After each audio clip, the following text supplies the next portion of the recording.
It's the end of October, so I thought I'd give an update on my pond, which I dug at the beginning of June last year.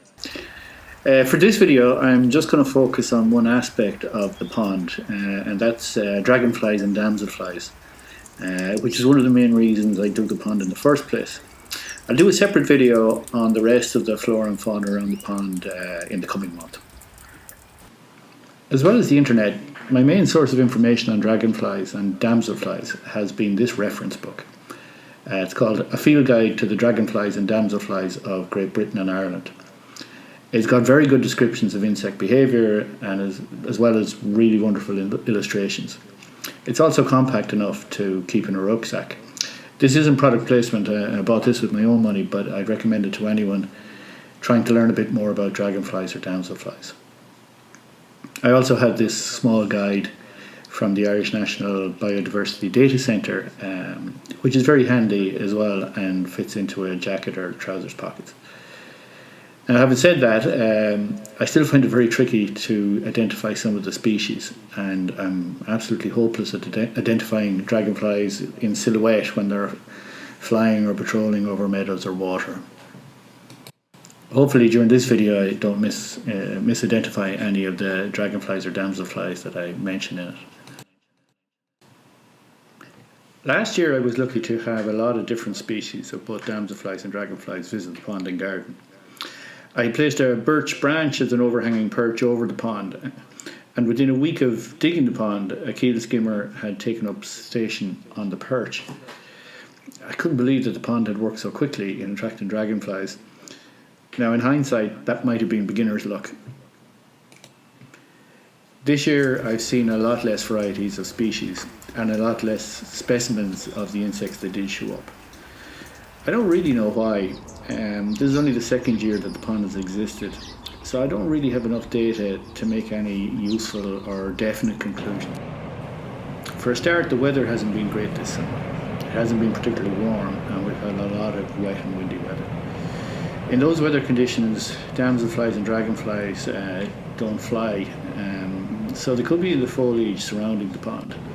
Of course, when they don't fly, they don't hunt, and therefore they don't eat. So it is possible that a lot of them starved during a poor summer.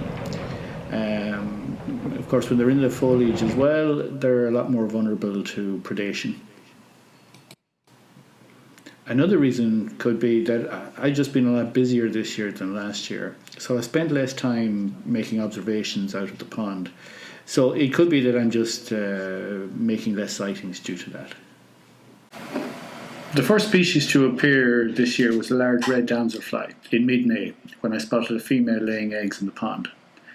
By coincidence, my first sighting of a damselfly anywhere in Galway this year were some large red damselflies, also in May, at a marshy site that I visited frequently near the edge of Lough Corrib. That first sighting was also my last. I didn't see that species again at the pond at all this year. They've got a 2-year life cycle, so assuming the larvae survive, it might be 2026 before they emerge. I didn't see any four-spotted chasers at the pond this year. Last year they arrived soon after the pond was dug at the beginning of June, and I recorded one laying eggs towards the end of June. Again, they take 2 years to develop from egg to adult, so maybe I'll see some of last year's offspring finally emerge as new dragonflies next May or June. I recorded a female emperor dragonfly laying eggs in late June last year, just 3 weeks after I dug the pond, and that was very exciting. Almost a year later, in mid-June this year, I wandered outside the house early one Saturday morning, had a quick look at the pond before setting off for the day, and happened upon a newly emerged emperor dragonfly hardening its wings. It was only there for a few minutes before flying off, so I was really lucky to see it. I spent the next few weeks going out late at night with a torch to see if I could witness the full emergence of a dragonfly. I didn't have any luck, and as it happened, neither did the dragonflies.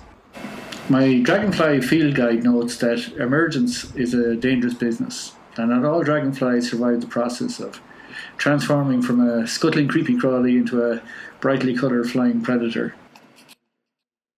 When I spotted this particular emperor dragonfly, I was delighted that I'd finally seen one in the act of emerging.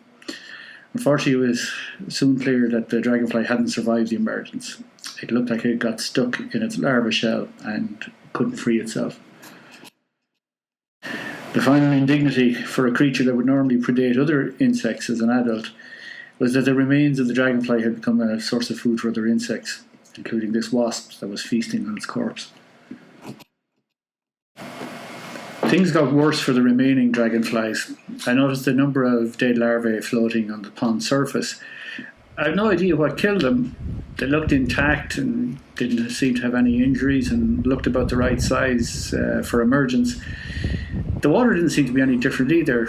I used an aquarium testing kit to check the water just in case, but nothing seemed out of place. The pond is fed from rainwater only, and I don't use any chemicals in the garden at all. Also, no other creature in the pond seemed impacted. If anyone has any ideas on what might have killed them, please leave a note in the comments. I'd really love to hear any suggestions. I guess I'll just have to wait until next summer to see if any of the other larvae has survived. Just a week earlier, I spotted a damselfly larvae on a lily pad. I did a bit of exploring on the pad before re-entering the water and swimming off to find cover. A small damselfly like this would be vulnerable to predation from birds, and it wouldn't want to stay exposed for too long. It may well have been looking for a vertical surface like a plant stalk in order to emerge later as a damselfly. I didn't see any evidence of emergence later, and I'm not sure what species the damselfly is. As it happens, the demise of the emperor dragonfly larvae coincided with the last sighting of any dragonfly or damselfly around the pond. I spotted a female blue-tailed damselfly resting on one of the sedum plants in mid-July.